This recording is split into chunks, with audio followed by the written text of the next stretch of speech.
We continue this catechism about the creation of our first parents, Adam and Eve.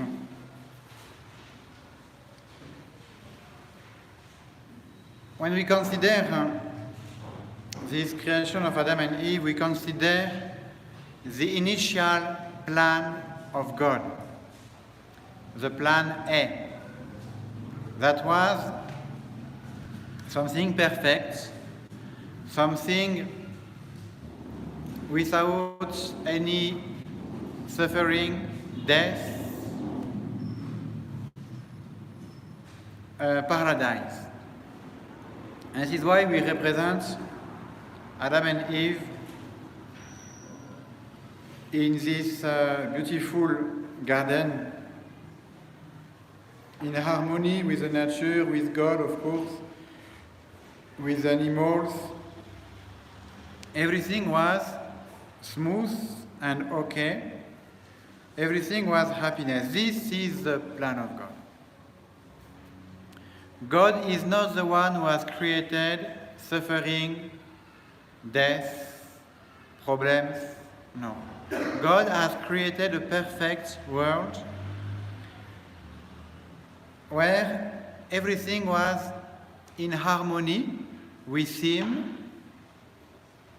full of joy and happiness.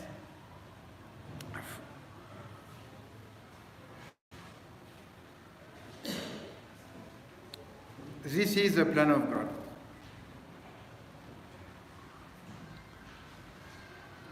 But we know that this plan of God has been damaged because somehow it was something dangerous in this plan was our own freedom. See, it was the weak point of the plan. It was our freedom. Because the nature, the animals, they just obey the law of God. They have no freedom. For us, we had to understand the plan of God, to accept it and implement it willingly and freely. This is where now it has failed on our side. Now, who were the first man and woman? The first man and woman were Adam and Eve, the first parents of the whole human race. God made Adam's body out of the slime of the earth and breathed an immortal soul into it. Genesis 2:7.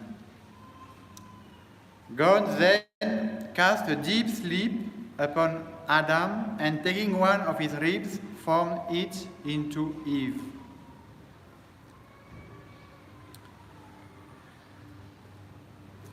We have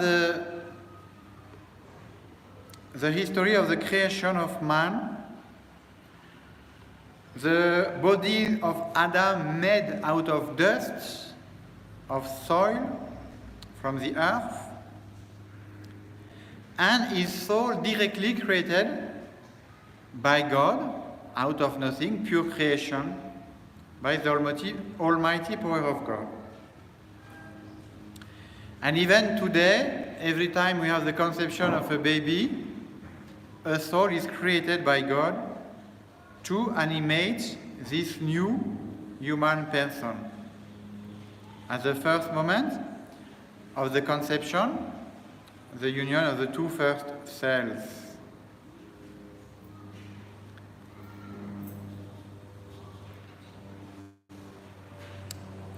This is why we don't receive our soul from our parents, but we receive from the hand of God.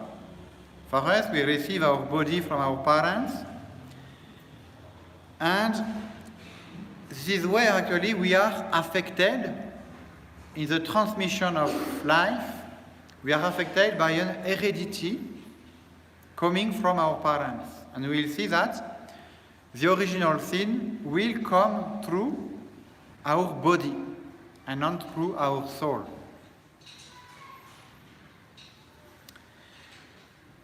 The dogma about the creation is clear.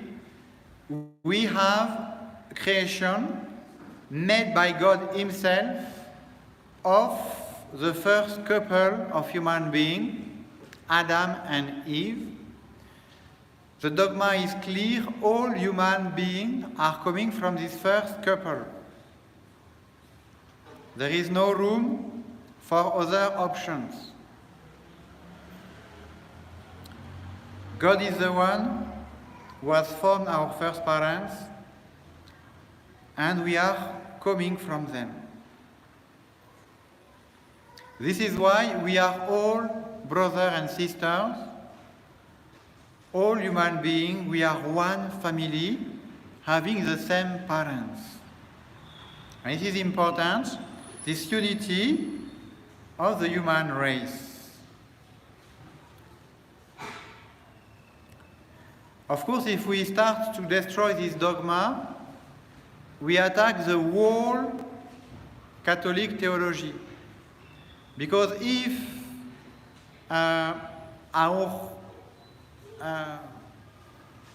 we are coming from a kind of evolution, there is no original sin coming from one source.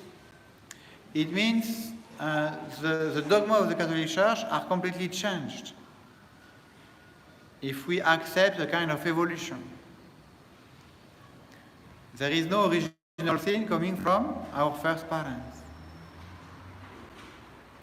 This is why we have to stick for this dogma and this revelation, this intervention of God directly in the creation of a new creature, the human being. And God is our Father directly. God is the one who has made us Himself. We are not the fruit of an evolution, the fruit of chance. No, we are the consequence of a plan. God had a purpose. He has chosen us the way we are.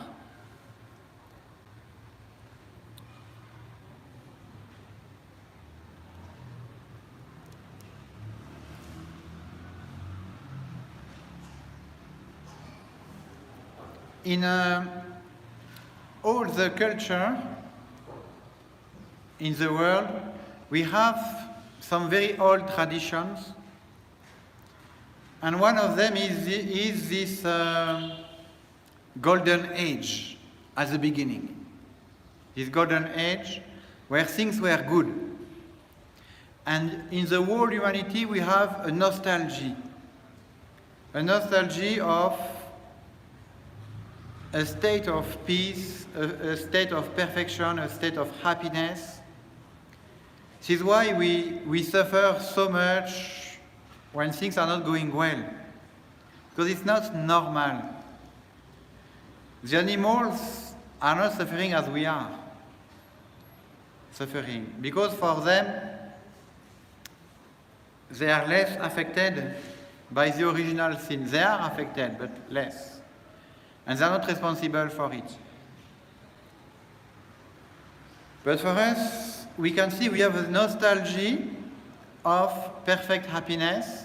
We have also a desire of perfect happiness. And this desire is coming from this nostalgia. This nostalgia is coming from this plan A that God made. That where everything was perfect and good.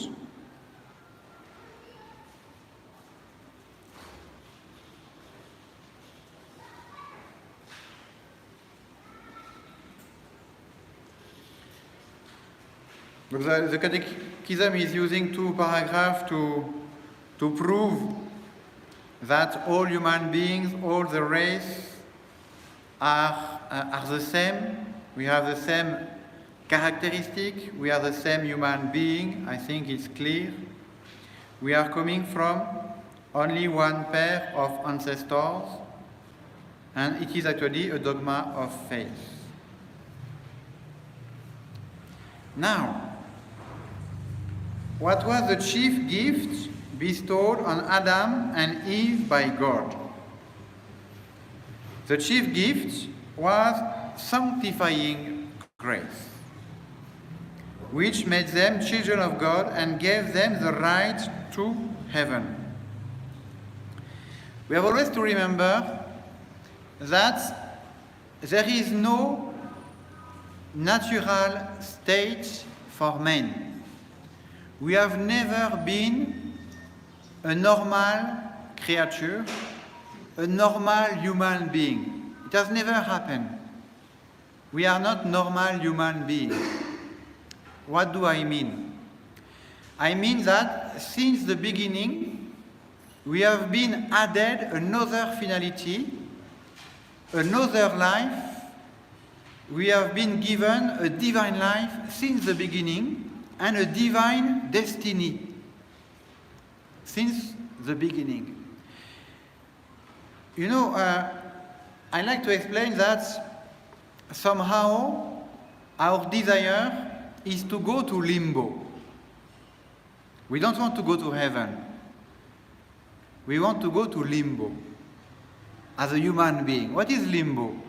Limbo is a place of perfect human happiness for people who have never been able to choose between God and sin. For the babies dead without baptism, or even for some adults who have never got the use of reason, they cannot go to hell because they have never made a formal sin. They cannot go maybe to heaven because they have never been baptized. And now they go to limbo, a place of perfect human happiness. And all of us somehow is what we desire. We have this desire to be a normal human being, to eat, to drink, to be happy, to have a security, to have enough money, to have friendship, children, nice family. All these things are normal for a normal human being. This is our destiny. It should be our destiny if we were normal. But we are not normal. We are not normal because since the beginning, since the creation of Adam and Eve, we have been given another life, not only a human life. We have been given the life of God Himself, and now a specific vocation to live the life of the Blessed Trinity. And that is far above the capacities of the human nature. It is far above our human desires. For us, we just want to eat well, sleep well, and be happy. This is a human desire. But we know that we have been adopted to another life, a divine vocation, and now we have to live a divine life. And you know, a divine life is something much higher, much more perfect than our own life. An author was using this image. For us, we are living at a temperature of 37 degrees or something like that. This is our temperature. This is what is fitting our human nature, body. But we want to unite ourselves with the divinity.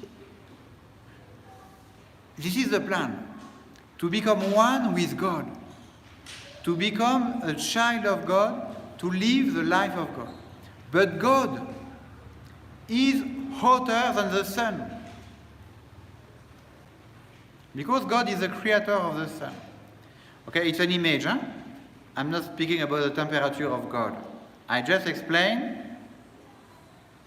an image.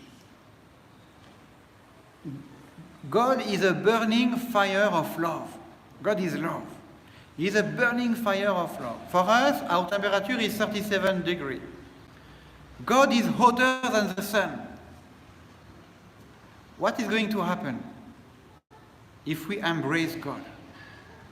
We are going to be destroyed. We are going to be consumed. You get it. Because this life of God is so high. And now we have to adapt this new life. This is why everywhere in the gospel it is said, if you want to follow me, you have to renounce yourself. You have to renounce your own way of doing as a human being. This is why we have this kind of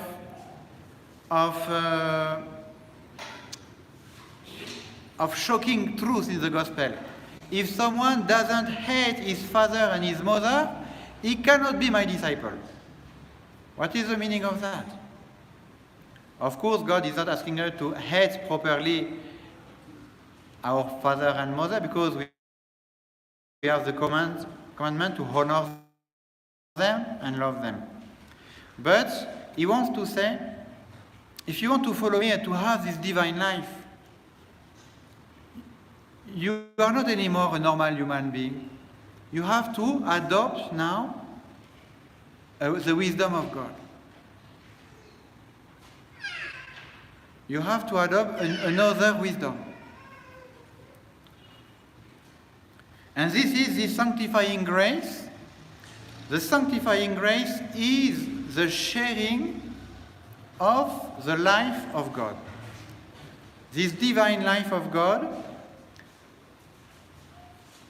is given to us with the sanctifying grace that is created by God in our soul to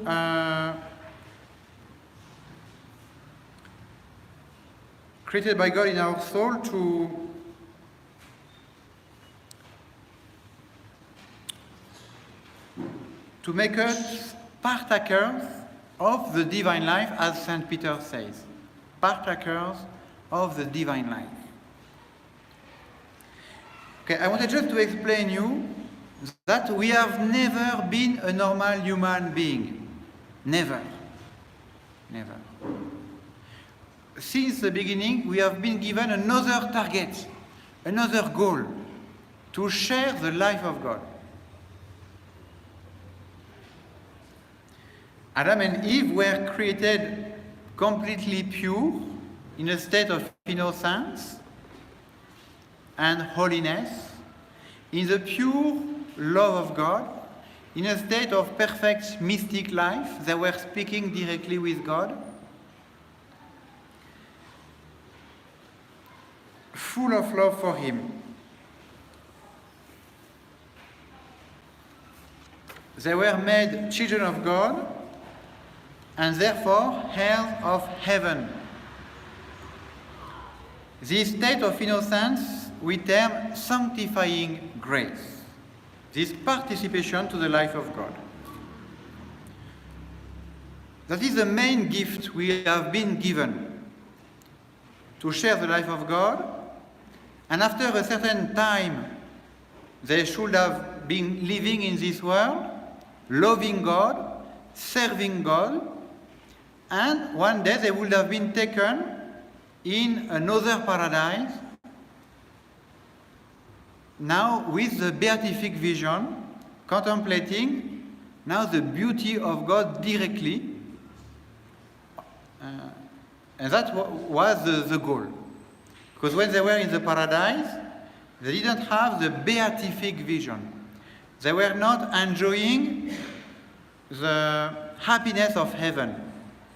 They were just enjoying the friendship of God as a human being with the sanctifying grace. They were as happy as the Blessed Virgin Mary in this world, but she was not having the beatific vision. And somehow they were the Blessed Virgin Mary, she had to suffer so much. Of course, they didn't have to suffer.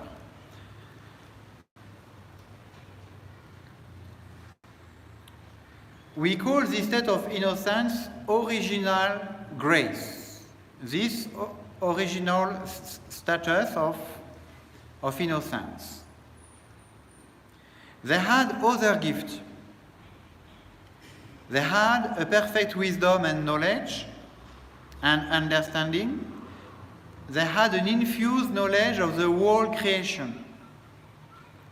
In their spirit, in our soul, we have two faculties, intelligence and will. In their intelligence, they had a perfect knowledge of science and a certain knowledge infused by God. In their will, they had a very strong will, able to always do what is right. And it was not a struggle for them to do what was right. Their will was good and very strong, a very good freedom that was not failing as our own freedom do. You can see that St. Paul is saying, I have a law in my flesh that is fighting the law of my spirit. I do what I don't want to do, and I don't do what I want to do. They didn't have these kind of things. For them it was easy to do what was right. In their body they had also this sensitivity, but the sensitivity of Adam and Eve was totally peaceful. It was impossible for them to commit a sin of gluttony or to have bad desires. No. The passions of Adam and Eve were totally peaceful, totally obedient to their intelligence and their will. No struggle, no fight, very easy to follow the commandment of God, the law of God.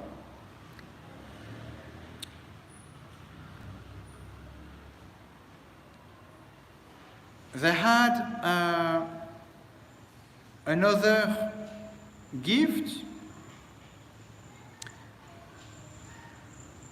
that was this perfect control also of the lower nature. Even animals, they had a perfect knowledge of plants and animals, and they could interact with animals very peacefully. The animals were submitted to Adam and Eve because themselves were submitted to God, and all the nature was in a perfect harmony. And they were given this mission to take care of the earth, to cultivate it, to keep it, to balance, to keep this balance in the creation. But that was very easy. The harmony was there everywhere, and they were just using their intelligence and their knowledge to keep this harmony of the creation. They had another gift. They were exempt of suffering and exempt of death. It was really a paradise, and God planned that they would not have any accident, any sickness, and any death.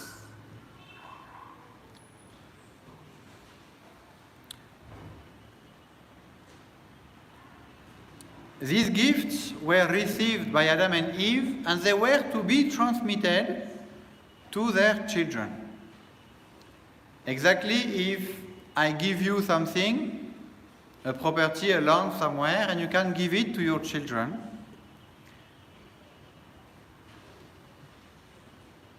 But, of course, if you lose it, you cannot give it.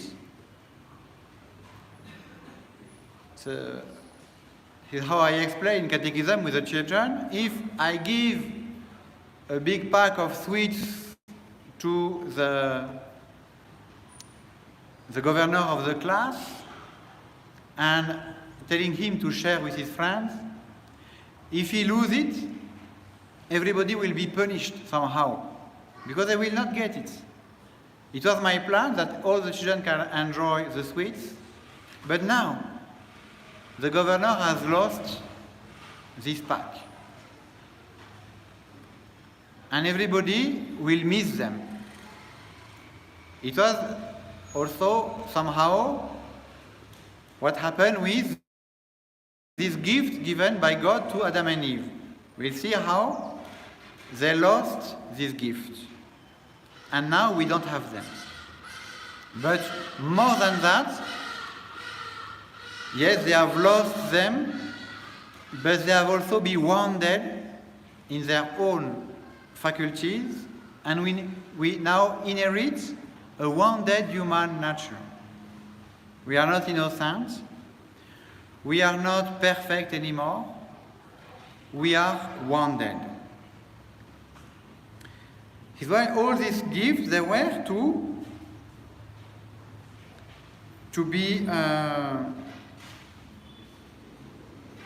be given and transmitted to all of us.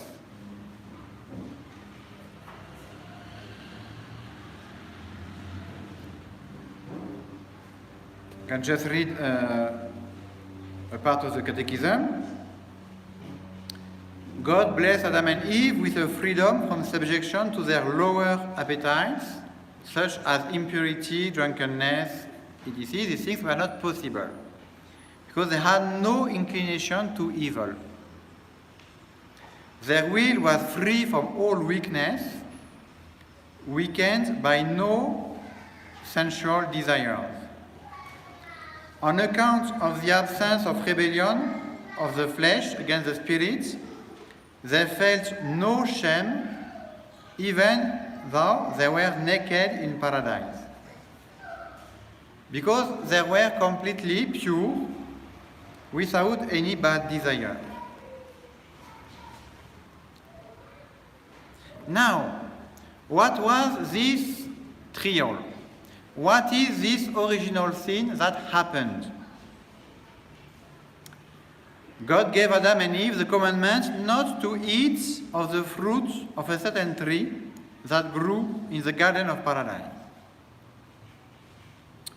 God wanted Adam as head and representative of the human race to merit heaven. He was given the grace, but he had now to be tested.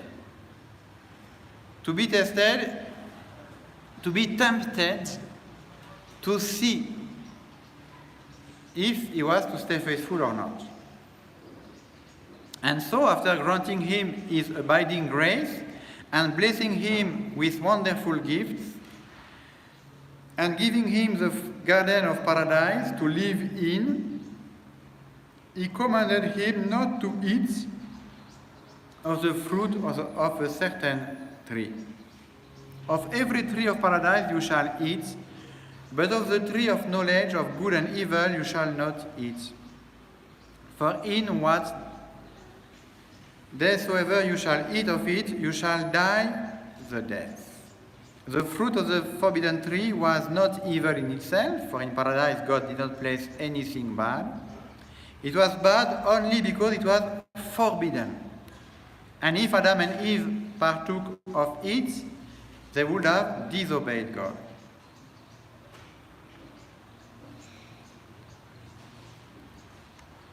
If Adam and Eve had been faithful to God, they would have passed without disease and without bodily death from their earthly paradise to heaven, God's home, where they should see him face to face.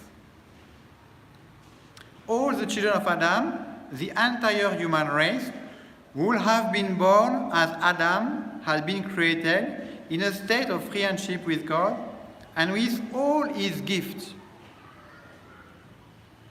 If one had sinned, he would have been punished by God for himself. but not being the head of the entire human race, he would not have passed on the stain to his descendants. Everybody would then have suffered for his own sins alone.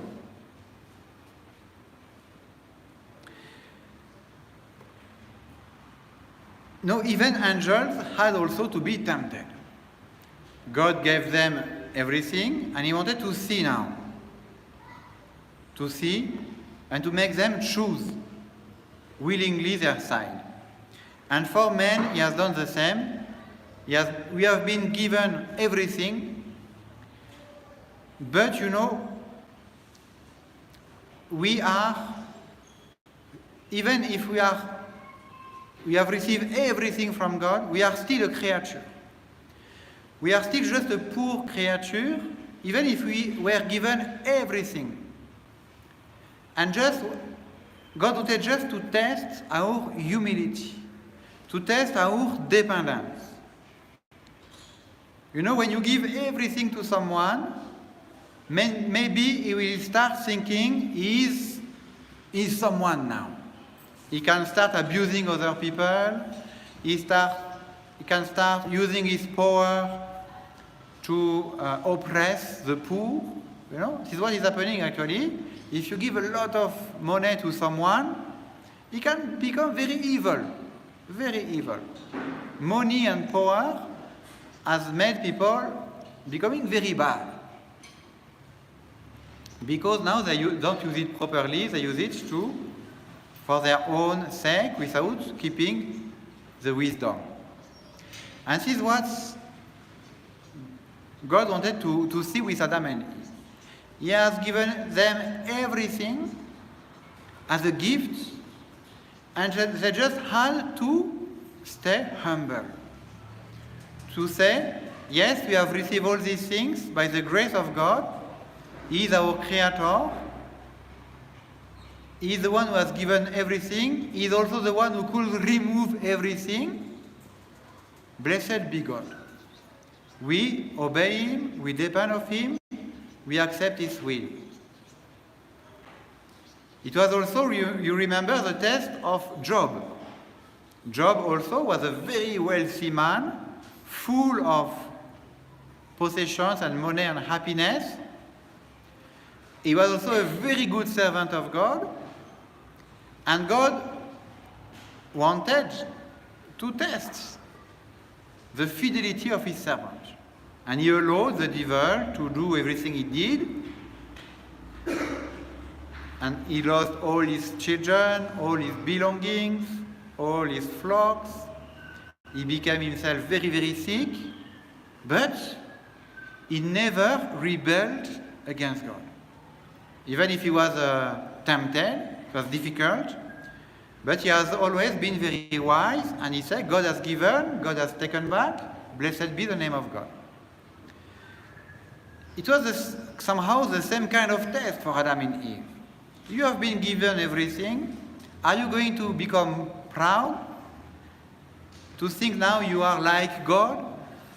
You are almighty, you can do what you want? You can decide for yourself what is good and bad? Or are you able to keep my commandments, even if you don't understand? And that was the problem. That was the problem. They were so intelligent. They could know everything. But this commandment of God, they were unable to understand it. It was not making sense. It was not making sense. Why can I eat this fruit and not this one? What is the reason there? And it was no reason actually, only obedience. And obedience, dependence, humility. And somehow they started thinking about it and they said there is no reason. They wanted to discuss now. To discuss the will of God. And actually the temptation of the devil is if you eat this fruit you will become like God, knowing by yourself what is good and bad. It means deciding by yourself. You will be like God free. You will not obey anymore God. If you disobey God, you will become free because you will do what you want as God does. God doesn't obey someone. If you refuse to obey God, you will be like God, obeying nobody. This was his temptation. It was his temptation. And the lack of humility, that will be the next lesson, of course. In this lesson, we just stop here this lesson. Did Adam and Eve obey the commandment of God? No, they didn't obey the commandment of God, but ate of the forbidden fruit. The devil tempted Eve to eat of the fruit, and she ate. Then she gave some to Adam, and he also ate. This is the sad story of this of how we have damaged a wonderful plan. This plan A was a wonderful one, full of happiness, full of joy, full of grace, but we had to be tested, and we have not been found humble enough.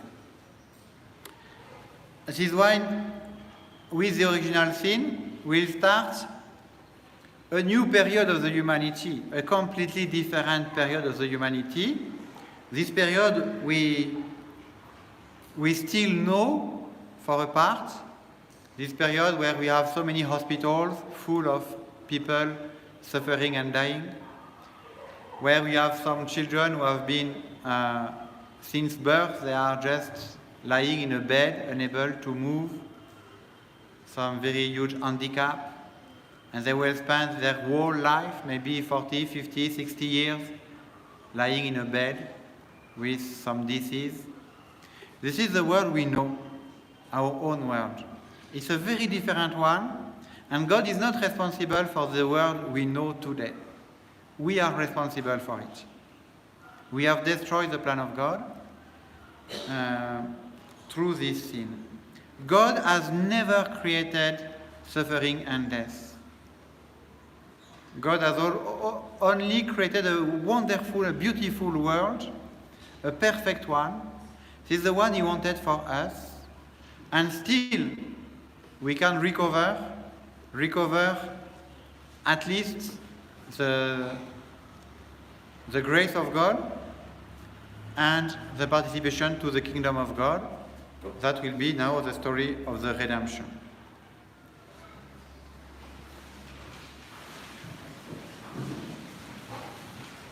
In the name of the Father, of the Son, and of the Holy Spirit. Amen. Gloria Patri et Filio et Spiritui Sancto, sicut erat in principio et nunc et semper, et in saecula saeculorum. Amen. In the name of the Father,